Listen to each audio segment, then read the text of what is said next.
Hello friends, welcome back to my YouTube channel. How are you all? कैसे हैं आप सब? So friends, today we are going to do our first chapter of history, that is tracing changes through 1000 year. ठीक है, आज हम ये वाला चैप्टर करने वाले हैं। Friends, this is 7th class NCERT and I will be explaining the full topic here in both language, Hindi and English also. ठीक है, तो ये जो सेशन होगा this will be in bilingual, alright, ताकि ना हिंदी वाले बच्चों को प्रॉब्लम हो ना इंग्लिश वाले बच्चों को प्रॉब्लम हो। सो बिगनिंग फ्रॉम दिस, हमारा जो इंडिया है फ्रेंड्स, उसकी मैप बनी थी। अब मैप अंडरस्टैंडिंग के लिए बहुत अच्छी होती है कि हमें पता चलता है कि हाँ कौन सा प्लेस कहाँ था। इनफैक्ट जो ट्रैवलर्स होते हैं, जो समुद्र की यात्रा करते हैं, सेलर्स होते हैं या फिर ट्रेडर्स होते हैं, उन लोगों के लिए आसानी होती है हम कोई रूट सेलेक्ट करना है एंड उस रूट से उस रीजन में पहुँचना। So map plays a important role. Alright, so अगर हम बात करें मैप की, तो स्टडी ऑफ मैप, ठीक, मैप की स्टडी को हम क्या कहते हैं? Cartography. The study of map is called cartography. Alright, the oldest map of Indian subcontinent that we have is from Arab geographer. अगर हम बात करें तो इंडिया की सबसे पुरानी मैप के बारे में बात करें तो एक अरब जोग्राफर थे जिनका नाम था अल इदरिशी। ऑलराइट, अल इदरिशी, उन्होंने 1154 में एक मैप इंट्रोड्यूस किया था। ठीक है, उनकी वजह से काफ़ी लोगों ने जाना कि how India is look like. ठीक, अगर देखा जाए उनके मैप को तो देखिए कुछ ऐसा मैप था उनका। ठीक है, अब मैं आपको बोलूँगी कि इस मैप में आप मुझे बताइए आखिर है क्या। ये वाला जो मैप है, ये पूरा मैप है, इसमें बताइए है क्या। तो you will be confuse that क्या है ना, बहुत कन्फ्यूजिंग सा है। सो उनके अकॉर्डिंग ये जो पोर्शन है that is our South India. At present देखिए तो जो हमारा साउथ इंडिया है वो उन्होंने नॉर्थ में दिखाया है एंड दिस इज़ श्रीलंका। उनके हिसाब से ये श्रीलंका है और आप देख सकते हैं साउथ इंडिया के हिसाब से श्रीलंका का साइज़ बहुत बड़ा है।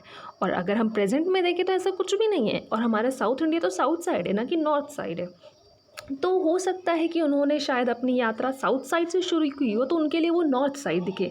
मतलब जैसे आप समझ सकते हैं कि अगर लेफ़्ट राइट का कन्फ्यूजन होता है, अगर मैं सीधे खड़ी हूँ, मतलब अभी मैं फेस की हूँ नॉर्थ साइड, देन होता है ना लेफ़्ट राइट का कन्फ्यूजन हैंड का, कि अगर मेरा लेफ़्ट होगा तुम्हारा राइट, तो मेरी लेफ़्ट हैंड तुम्हारे लिए राइट में होगा।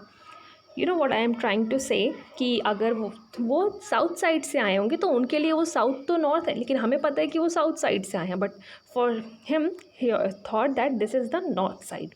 ठीक है, तो ये उन्होंने बनाया मैप जो कि हमें कुछ समझ नहीं आएगा अगर पहली बार कोई देखे। और दूसरी गलती ये भी है, मतलब गलती नहीं कह सकते, दूसरा इसमें ये भी है कि इन्होंने जो लिखा था that is in Arabic language. Arabic language इन्होंने यूज़ की थी। इन्होंने जितने भी टर्म्स दिए थे, जितने भी नेम लिखे थे, आप देख सकते हैं अरबी लैंग्वेज में थी, तो ज़्यादा लोगों को समझ में नहीं थी। ठीक, जो इस लैंग्वेज को जानते थे दे कैन यूज़ इट। और बात करें बगल वाला मैप, तो ये जो मैप है ये 600 ईयर्स बाद में आया। दिस मैप के 600 ईयर लेटर। और इनको किसने लाया? फ्रेंच के कार्टोग्राफर थे। कार्टोग्राफर किसे कहते हैं? जो मैप बनाता है, और कार्टोग्राफी स्टडी ऑफ मैप। इन्होंने 1720 में ये मैप बनाया और ये मैप थोड़ा सा फैमिलियर, आप इसको देख के समझ सकते हैं कि दिस इज़ इंडिया एंड नीचे क्या है? श्रीलंका, है ना, ये श्रीलंका है, दिस इज़ इंडिया। एंड यहाँ आप देख सकते हैं कि हाँ साइज़ श्रीलंका की सही की है, इतना बड़ा आलू जैसा तो नहीं है at least. Alright, so this map is more familiar to us. इसमें इवन लैंग्वेज भी सही है। एक और ड्रॉबैक इसमें है कि इस मैप में क्या यूज़ किया गया कि जैसे हमारा उत्तर प्रदेश में एक प्लेस है कन्नौज, दैट स्टार्ट्स फ्रॉम के, बट इन्होंने स्पेल्ड किया है क्यू। ठीक, तो ऐसे ही कुछ डिफरेंस है दोनों मैप में। तो ये थे अबाउट मैप। ठीक, मैप बहुत यूज़फुल होता है। So next topic is new and old terminologies. ठीक है, न्यू एंड ओल्ड टर्मिनोलॉजीज़ हम किसे कहते हैं? हम किसी वर्ड को कोई मीनिंग देने को हम टर्मिनोलॉजी कहते हैं। ठीक, तो हम इसमें ये पढ़ेंगे कि कैसे हमारे वर्ड्स, ठीक है, उनकी मीनिंग चेंज हुई ओवर टाइम। ठीक है, टाइम के चेंज के हिसाब से हमारे वर्ड्स की मीनिंग भी चेंज हुई। So we will learn about it.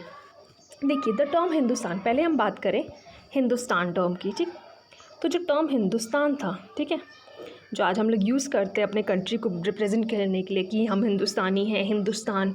ठीक, तो ये हिंदुस्तान उस टाइम कैसे यूज़ किया जाता था? हम बात कर रहे हैं मेडिवल एरा की। ठीक, तो मेडिवल एरा में हमारा ये टर्म कैसे यूज़ किया जाता था? तो जो मिन्हाज ई सिराज थे that used this term, this word Hindustan, उन्होंने फर्स्ट टाइम इन्होंने यूज़ किया था। लेकिन इन्होंने यूज़ किया था डिस्क्राइब करने के लिए एरियाज़ ऑफ पंजाब, हरियाणा और लैंड बिटवीन गंगा यमुना के बीच के लैंड को इन्होंने डिस्क्राइब किया था एज हिंदुस्तान। ठीक, इन्होंने पॉलिटिकल वे में यूज़ किया था, जैसे जहाँ हम कह सकते हैं मुगल डायनेस्टी पूरी फैली हुई थी इस एरिया में, तो वो उसको टर्म देते थे कि हिंदुस्तान। इसमें साउथ इंडिया नहीं आता है। तो और आज हम हिंदुस्तान किसे टर्म देते हैं? अपनी कंट्री को, ठीक है। इसमें साउथ इंडिया और नॉर्थ सब आता है, ठीक। तो पूरे कंट्री को हम टर्म देते हैं नेशनल सेंस में, हम टर्म देते हैं हिंदुस्तान आज की सेंस में, बट उस टाइम इसको पॉलिटिकल वे में रखा गया था।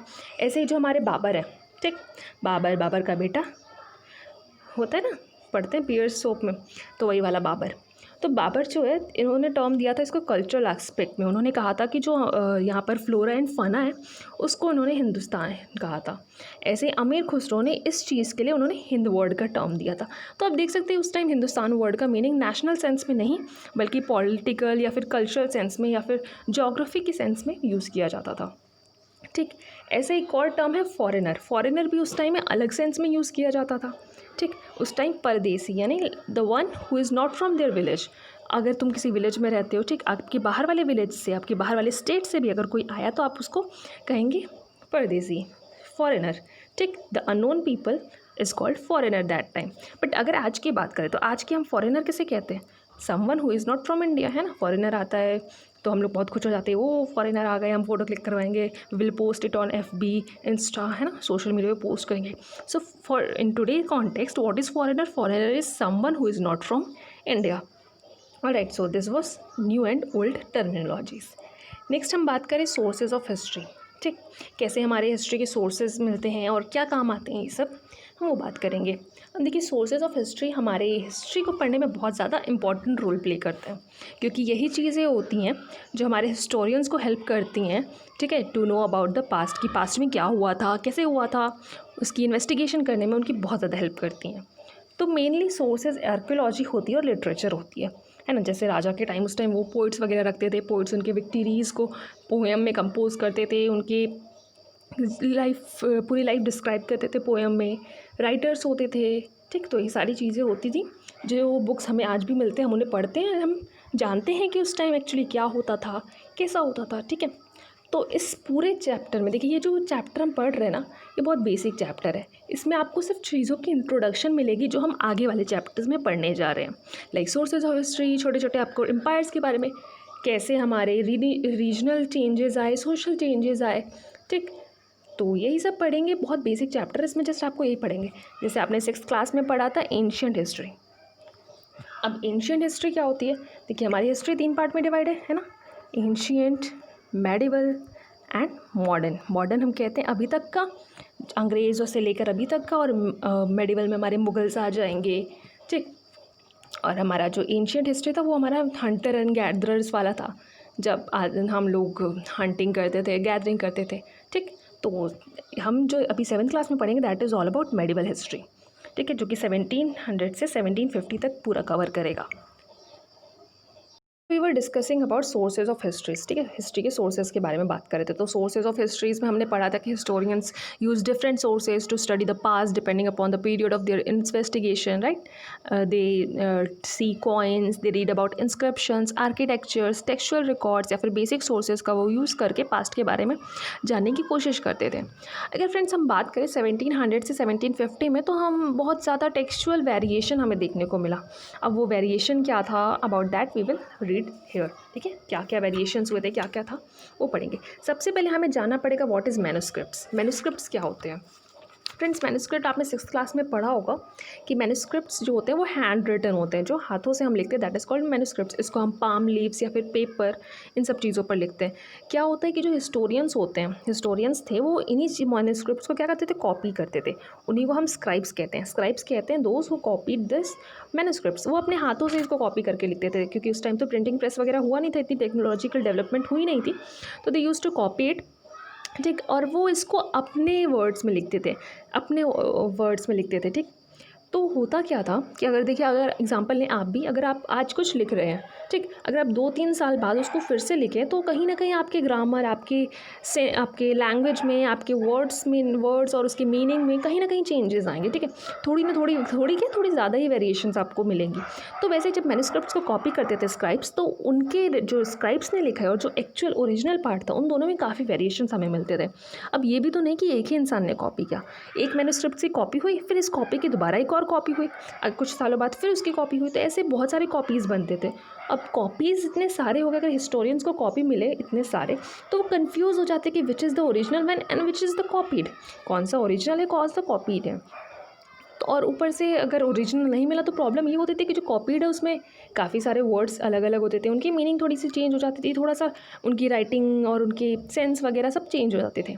तो इसीलिए हिस्टोरियंस को काफ़ी मेहनत करनी पड़ती थी, ठीक है, और उनको फाइंड करना था कि एक्चुअल कौन सा है, क्योंकि कभी कभी फैक्ट्स वगैरह भी डिफरेंट मिल जाते थे हमें कॉपीड वाले में। So it is very important to find which is the original one, to know the exact history. Alright, अगर हम बात करें, ठीक, 14th सेंचुरी की बात करें तो एक थे हमारे ऑथर कह सकते हैं, ज़ियाउद्दीन बरानी। ठीक, इन्होंने लिखा था अपना फर्स्ट क्रॉनिकल इन 1356। इन्होंने 1356 में अपना फर्स्ट क्रॉनिकल लिखा था और उसके 2 साल बाद ही इन्होंने इसका सेकेंड वर्जन निकाला, ठीक है, रिवाइज्ड वर्जन इन्होंने दोबारा लिखा 2 years लेटर, जस्ट 2 साल का फ़र्क था। लेकिन जब हमारे हिस्टोरियंस थे, उन्होंने सर्च किया, उन्होंने जब खोजा तो उनको ये वाला मिला, जो उन्होंने सेकेंड ईयर में लिखा था, उनको ये वाला बुक मिली, ये वाली चीज़ मिली, तो वो उसको पढ़ी, उसे हिस्ट्री जाने, ठीक। लेकिन फिर 1960 में हुआ क्या, हिस्टोरियंस ने डिस्कवर किया, अरे ये तो कॉपीड वन है, असली वाला तो 1356 में लिखा था, है ना। जब उनको लाइब्रेरी से कलेक्शन से मिला कि एक और है, इसका ओरिजिनल तो 1356 था, देवर शॉक्ड, ठीक है। तो ऐसा होता है कभी कभी कि हमें कॉपीड मिलता है, हमें लगता है कि वही ओरिजिनल है, बट वो नहीं, ओरिजिनल कोई और होता है। तो ऐसा हुआ था। तो क्या होता है कि हिस्टोरियंस वही, तब तक के लिए उनके लिए तो ये सेकेंड वाला था, लेकिन बाद में उनको 1960 में उनको मिला था कि उसका फर्स्ट वर्जन भी है। They know about the existence of first version in 1960s, ठीक है। तो ये थे about sources of histories. Next we will learn about new social and political groups, ठीक है फ्रेंड्स। तो वो पढ़ेंगे हम अपने सेकेंड लेक्चर में। आज के लिए यहीं तक, और उम्मीद है आपको ये बहुत पसंद आया होगा। प्लीज़ इसको लाइक कीजिए, शेयर कीजिए फ्रेंड्स के साथ, और अगर आप हमारे चैनल पे न्यू हैं तो चैनल को सब्सक्राइब कर लीजिए, ताकि आपको ऐसे ही वीडियोस की नोटिफिकेशन लगातार मिलती रहे, ठीक है। तब तक के लिए thank you, take care, bye bye.